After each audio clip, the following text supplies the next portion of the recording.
सहारनपुर में आयोजित प्रेस वार्ता में physical education foundation of India के राष्ट्रीय सचिव प्रोफेसर डॉक्टर पीयूष जैन ने बताया कि physical education foundation of India PEFI और पाइनवुड स्कूल के द्वारा राष्ट्रीय डोपिंग रोधी एजेंसी नाडा के सहयोग से 16 मई 2026 को दिल्ली रोड स्थित पाइनवुड स्कूल में सुबह 9 बजे से एक एंटी डोपिंग एवं पोषण जागरूकता कार्यशाला का आयोजन किया जाएगा। उन्होंने बताया कि इस कार्यशाला का मुख्य थीम जागरूकता, शिक्षा और पोषण के माध्यम से स्वच्छ खेलों को बढ़ावा देना रखा गया है।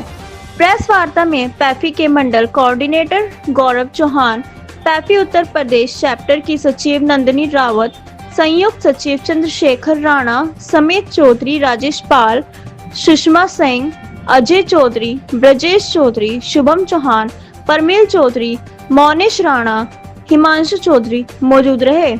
देखिए, देश में डोपिंग के मामले लगातार बढ़ रहे हैं।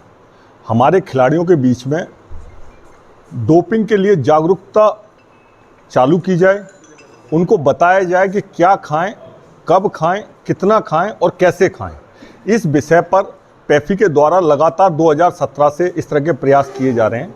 इसी तत्वाधान में पैफी सहारनपुर चैप्टर के द्वारा उनके अध्यक्ष जी और हमारी यूपी की सेक्रेटरी के माध्यम से पूरे सहारनपुर मंडल के खिलाड़ियों के लिए, कोचेज के लिए और स्कूल एजुकेशन प्लेयर्स के लिए भारत सरकार के खेल मंत्रालय की एजेंसी राष्ट्रीय खेल नेशनल एंटी डोपिंग एजेंसी है, वो पैफी और पाइनवुड स्कूल के सहयोग से यह वर्कशॉप यहाँ पर कल आयोजित की जा रही है, जिसमें नाडा के एक्सपर्ट और न्यूट्रिशन के एक्सपर्ट बच्चों को जानकारी देंगे कि कैसे जानकारी दी जाएगी और इसमें क्या क्या बताया जाएगा और कैसे उसको अप्लाई किया जाएगा। देखिए, इसमें सबसे पहली जानकारी ये दी जाएगी कि डोपिंग होती क्या है और कैसे आप लोग अनजाने में डोपिंग के शिकार हो जाते हैं और डोपिंग से आप कैसे बच सकते हैं। ये तीनों चीज़ें इंपॉर्टेंट हैं।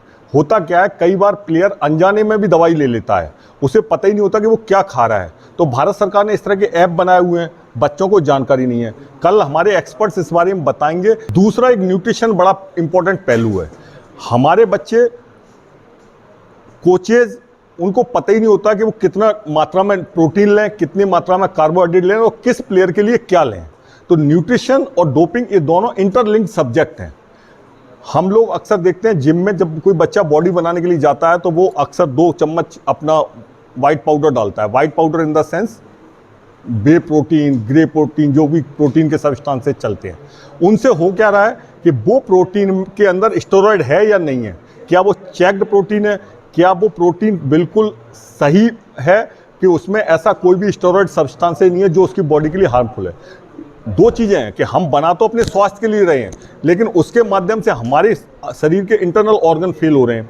हम लोग अक्सर देखते हैं कि बहुत कम उम्र के बच्चों को भी हार्ट अटैक और किडनी फेलियर और लीवर फेलियर की शिकायतें आती हैं। ये सिर्फ उसी के इम्पैक्ट होते हैं। सर, क्या ऐसा नहीं हो सकता कि जैसे जो आपकी संस्था है वो काम कर रही है कि हर स्टेडियम में कोई इस तरह का न्यूट्रिशन के लिए रखा जाए, जो जानकारी दे, एक अलग से अपॉइंटमेंट हो जाए जो पूरे स्टेडियम पे जिले को देख सके और उससे देखिए, ये बहुत अच्छा सुझाव है आपका और हम कोशिश करेंगे कि हम इस सुझाव को खेल मंत्रालय तक पहुंचाएं कि हर स्टेडियम में एटलीस्ट रेगुलर नहीं मिले, हफ्ते में या 15 दिन में एक बार न्यूट्रिशन एक्सपर्ट आए, डोपिंग एक्सपर्ट आए और उनको जानकारी दे। हमारा प्रयास पहला ये है, चूँकि देश बड़ा है, देश में खिलाड़ी भी बहुत हैं, बट उनको सही मार्गदर्शन नहीं मिलता, इसलिए वो सही जगह तक नहीं पहुंच पाते हैं। तो हमारा प्रयास क्या है कि पहले इंस्टांस में पूरे देश भर के सारे स्टेडियमों में डोपिंग से रिलेटेड जानकारी दी जाए, चस्पा की जाए, वो वहाँ पे लगाया जाए बोर्ड कि भैया क्या खाना है, क्या नहीं खाना और डोपिंग वाला आपके शरीर पर क्या इफेक्ट डालता है